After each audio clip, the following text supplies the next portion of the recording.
मैं भी अभी इस कॉन्वर्सेशन का हिस्सा हूँ और मैं भी एक पेरेंट हूँ, तो मेरे मन में भी एक सवाल है, मैं भी एक सवाल पूछ सकता हूँ।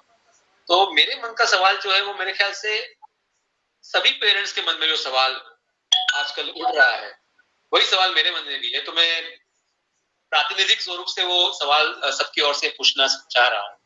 सवाल ये कि कोविड के केसेस तो कम नहीं हो रहे और लॉकडाउन धीरे धीरे हट रहा है, बराबर, मतलब शिथिल हो रहा है, थोड़ा थोड़ा उसका प्रभाव कम होता नजर आ रहा है अलग अलग राज्यों में। अनडाउटेडली पेरेंट्स अपने बच्चों को कोचिंग क्लासेस में तो भेजने से रहे, ऑब्वियसली, क्योंकि दिमाग में वो डर कहीं ना कहीं बना हुआ है कोरोना का। तो इस सिचुएशन में कोचिंग्स को मतलब क्या करना चाहिए बेसिकली? और मेरे ख्याल से इसका ये सवाल का जवाब देने के लिए हमारे पास है कमल सर देहरादून से। कमल जी, प्लीज उनको ज्वाइन कीजिए। सर नमस्कार। नमस्ते कमल जी। सर आपने तो मुझे आज सेलिब्रिटी बना दिया। अरे आप तो है ही, सेलिब्रिटीज को मतलब पैदा करने वाले, उनको अच्छे से संस्कार देने वाले टीचर ही तो होते हैं ना, और कौन होता है? अच्छा, मुझे सर ऐसा भी लगता है कि आने वाले समय में आप लोगों का जो जो रोल है, जो जॉब है, उस पर टीचर कब्जा करने वाले हैं। बिल्कुल। रीजन ये है कि टीचर क्या होता है, इनबॉर्न एक्टर होता है सर। वो अपनी एक्टिंग केवल क्लासरूम में या अपने बच्चों को पढ़ाने में करता है। आज ऑनलाइन ने क्या किया कि उस टीचर को सामने ला दिया। और इस कोविड में सब लोग डरे हुए हैं, भयभीत है बहुत। सब लोग सोच रहे हैं कि कैसे होगा कैसे होगा। और यहाँ तक कि बिजनेस हो या सोशल मीडिया, सोशल एक्टिविटी हो, एजुकेशनल हो या रिलीजियस हो, इवन जो पॉलिटिकल है, वो भी आजकल ऑनलाइन आके अपनी मतलब स्पीच या लोगों को कलेक्टिव उसमें ला के जो है रिफ्लेक्ट कर रहे हैं। यानी सबने जो है ऑनलाइन आना सीख लिया है। टीचर्स की अगर मैं बात करूं तो मुझे लगता है कि 60% टीचर ने इन 3 महीनों में यूट्यूब चैनल बना दिया। देखो बोलो। इन 3 महीनों में अपना यूट्यूब चैनल बना लिया। लेकिन उस यूट्यूब चैनल में हर टीचर वो अच्छा पढ़ा सकता है, डिलीवरी अच्छी कर सकता है, अंडरस्टैंडिंग अच्छी है, नॉलेज अच्छी है, लेकिन टेक्नोलॉजी से सिंक्रोनाइज करना ये एक उसके लिए चैलेंज है। और इस चैलेंज को उसे एक्सेप्ट करना होगा। और जो ऑनलाइन जो मीडियम जितने भी हैं, जितने भी एप्लीकेशंस हैं, उन सब में अगर वो यूज टू हो जाए तो उसकी जो डिलीवरी है, यानी उसकी जो नॉलेज है, इम्पार्टिंग है, वो स्टूडेंट्स तक पहुंच पाएगी। और इसके लिए जैसे क्लास प्लस एक बहुत अच्छा इनिशिएटिव है। उन लोगों के लिए जो एवरी टीचर क्या होता अपना ऐप नहीं बना सकता। सर मैं क्लास प्लस के साथ एक छोटा सा एक्सपीरियंस शेयर करना चाहूंगा। मैं 1 साल तक अपना ऐप बनाने के लिए घूमता रहा और जो उसकी प्राइस कोट होती थी तो मैं बैक हो जाता था। लेकिन क्लास प्लस प्लस प्लस का जैसे ही ऑप्शन आया मेरे पास, मैंने फर्स्ट मीटिंग में ओके कर दिया। और मैं एटलीस्ट अपने इस कोर्स को ऑल ओवर इंडिया, शायद ही कोई डिस्ट्रिक्ट होगा, यहां तक कि अंडमान निकोबार, मेघालय, त्रिपुरा, कोई ऐसी जगह नहीं होगी जहां मेरा स्टूडेंट क्लास प्लस का इस एप्लीकेशन को यूज करके अपना मेरा कोर्स नहीं देख रहा है। तो ये तो बात हुई कि अच्छा अगर प्लेटफॉर्म मिला टीचर को, तो टीचर ने अपनी उस प्रतिभा को, उस एक्टिंग को सब तक पहुंचाया। अब सेकंड जो मैं बात करूं, टीचर और इनके बीच में क्या रिलेशन है सर। देखिए इसके टीचिंग में अगर हम देखें आजकल के सिनेरियो में, टीचर, स्टूडेंट और पेरेंट, जैसे आपने अपना कंसर्न दिया था कि पेरेंट का भी मामला है, तो ये टीचर, स्टूडेंट और पेरेंट ये तीनों बॉन्ड है, जिसमें टीचर स्टूडेंट डायरेक्ट बॉन्ड है और पेरेंट एक ऑब्जर्वर की तरह है। टीचर और स्टूडेंट के बीच में जो बॉन्डिंग है वो डिलीवरी की है, डिलीवरी ऑफ नॉलेज की है, और उसके रिलेशंस हैं, उसके जो साइकिक है, मतलब वो साइकोलॉजी उसकी पढ़ रहा स्टडी वो है। पेरेंट कैसे जुड़ा, पेरेंट चाहता है कि मेरे को इस टीचर की, मतलब जो भी वो डिलीवरी कर रहा है उसकी वैल्यू, मतलब उसको कुछ मिले बच्चों को, और साथ साथ में वो सेफ्टी भी चाहता है। और अगर हमें प्लेटफॉर्म को अच्छा करना है तो 2-3 बातें मैंने सोची हुई हैं। सबसे पहली बात, जैसा अभी पीछे टीचर्स ने भी, सर ने कहा था कि ऑफलाइन कभी भी नहीं हटेगा। तो मेरा कहना यह है कि कभी नहीं हटेगा, लेकिन बहुत हद तक हटेगा, मैं इस बात से एग्री हूं। और इसके लिए क्या जरूरी है? सबसे पहला देखो, हम जब सर स्कूल जाते हैं तो हमें पता है, चाहे हम रात को 2 बजे सोए या 4 बजे सोए, सुबह 7 बजे बस आने वाली है दरवाजे पे, यानी टाइम शेड्यूल। अगर हम टाइम शेड्यूल को श्योर कर ले तो ऑनलाइन एजुकेशन होगी, हो भी रही है। दूसरा, अगर सामने स्टूडेंट बैठा है और टीचर है, टीचर और स्टूडेंट को ये पता होना चाहिए, टीचर को ये पता होना चाहिए ये बच्चा सुन रहा है या नहीं सुन रहा है, और स्टूडेंट को ये पता होना चाहिए टीचर मुझको देख रहा है।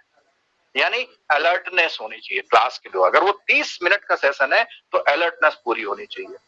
उसके बाद उसने जो लर्निंग ली, हमने ऑनलाइन सर क्लास ले ली, मुझे क्या सीखने को मिला नहीं मिला इसके बारे में कुछ कंफर्मेशन नहीं आई, यानी इवोल्यूशन, यानी लर्निंग का इवोल्यूशन होना चाहिए। और इन सब के साथ एडवांसमेंट कंटिन्यू ग्रेजुअली होता रहेगा, तो डेफिनेटली जो है इसका बेनिफिट मिलेगा। अब मैं बात करता हूं सर कि जो भी टीचर्स हैं, स्टूडेंट हैं या पेरेंट हैं, तो उनको ऐप कैसा चाहिए? सर उनको एक एप्लीकेशन ऐसा चाहिए जैसा फेसबुक, व्हाट्सएप या बहुत इजी टू यूज वाले हैं सर। इलिटरेट पर्सन या कोई भी हो, बस फिंगर टिप करता जाए और आगे एंट्री मिलती जाए। यानी कि एप्लीकेशन हमें ऐसा डेवलप करना पड़ेगा, जिससे इंटरफेस ऐसा डेवलपमेंट करना पड़ेगा कि स्टूडेंट और पेरेंट भी उस पर यूज हो जाए। ट्रेनिंग, टीचर को तो आप ट्रेनिंग दे देंगे, लेकिन स्टूडेंट्स को भी वो करना पड़ेगा। और शायद जब ये लॉकडाउन खुलेगा तो शायद एक पीरियड यही सबके स्कूल्स में होने वाला है कि ऐसे समय में आप ऑनलाइन से कैसे फेमिलियर हो। और इसके बारे में एक मेरा जो मार्केटिंग प्रिंसिपल है सर, मार्केटिंग के 4P प्रिंसिपल्स होते हैं। 4P प्रिंसिपल्स होते हैं, product, price, place and promotion. ये सबको पता है, लेकिन इसको मैं 4A में, जैसा मैनेजमेंट के जो टीचर्स हैं, जो बुक्स हैं, उसमें लिखा हुआ भी है, प्रोडक्ट एक्सेप्टेबल होना चाहिए। आपने प्रोडक्ट बना दिया, लोग उससे यूज, मतलब कहें कि हाँ जी ये बहुत अच्छी चीज है, पहली बात। प्राइस, प्राइस अफोर्डेबल होनी चाहिए, बिल्कुल। क्लास प्लस ने जो मोबाइल एप्लीकेशन बनाया है अफोर्डेबल है, बिल्कुल अफोर्डेबल है। प्लेस मीन्स एक्सेसिबल, मीन्स आजकल इंटरनेट अगर हर जगह है तो एक्सेसिबल है। हमें क्या देखना है कि हम उस लेस इंटरनेट पे क्या हम उसको कर पाते हैं या नहीं कर पाते। अगली बात आई प्रमोशन की, यानी अवेयरनेस। तो आज ये जो लाइव सेशन है, ये इस प्रमोशन, यानी कि प्रमोशन मार्केटिंग टर्म में कह सकते हैं हम, और अवेयरनेस। और मैं इस वर्ड का मार्केटिंग का यूज कर रहा हूं। मार्केटिंग का मतलब सेलिंग नहीं है सर, मार्केटिंग का मतलब है इन चारों चीजों का कॉम्बिनेशन।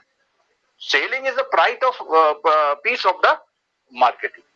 और नेक्स्ट जो मेरी बात है, उसमें मैं ये भी आप लोगों के साथ शेयर करना चाहूंगा कि यूनिवर्सिटी 4-5 साल पहले से जो अच्छी यूनिवर्सिटी है वो ऑनलाइन कोर्स चला रही थी, लेकिन वो स्टूडेंट्स जो थे वो ग्रेजुएट थे, पोस्ट ग्रेजुएट थे, वेरी वेरी वेल वर्स थे, वो सब समझते थे, उनका कमिटमेंट था, वो वहां आते थे, आंसर करते, सब कुछ चलता था।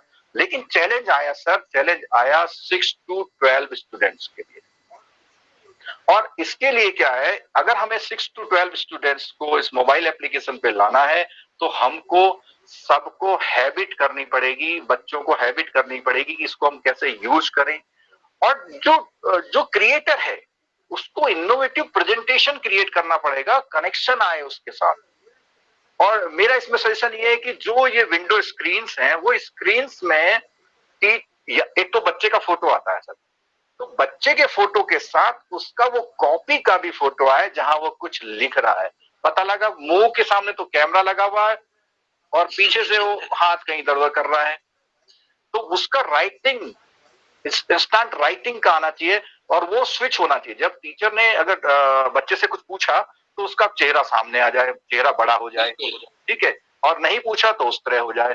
तो उसके लिए मैं छोटा सा मैंने एक ये पिक्चर भी बना रखा है, अगर आप लोगों को दिखाई दे रहा हो जी, इस तरह से। और ये स्विचिंग मोड पे रहे, अगर ये स्विचिंग मोड पे रहेगा तो डेफिनेटली इसका बेनिफिट मिलेगा। और ये जो एप्लीकेशन जो भी डेवलप हो रहा है, इसमें इन सब बातों के साथ डेली टिप्स आए। जैसे अगर आप एक शेयर मार्केट का ऐप डाउनलोड कर लीजिए, रोजाना आएगा, आज आप ये खरीद लीजिए, आज आप टिप्स, मतलब केवल कंटेंट से नहीं होगा, और चीजें। अभी टिप्स जो फिजिकल क्लासें होती है वहां कहाँ से टिप मिलती है? टीचर जा रहा है, गैलरी से एक बच्चे जा रहा है, बच्चे के कंधे में हाथ रख के बोलता है और बेटा ठीक है, अरे यार तूने ये काम नहीं किया, तो ये नहीं हो रहा, तो ये क्या टिप्स मिले उसे रोजाना कुछ। और कैरियर काउंसलिंग हो, अरे बेटा पढ़ ले नहीं तो ये हो जाएगा, कहते हैं क्लासेस में बोला जाता है। ये अपार्ट फ्रॉम द जो टीचिंग इम्पार्ट हो रही है उसके अलावा होता है, ठीक है।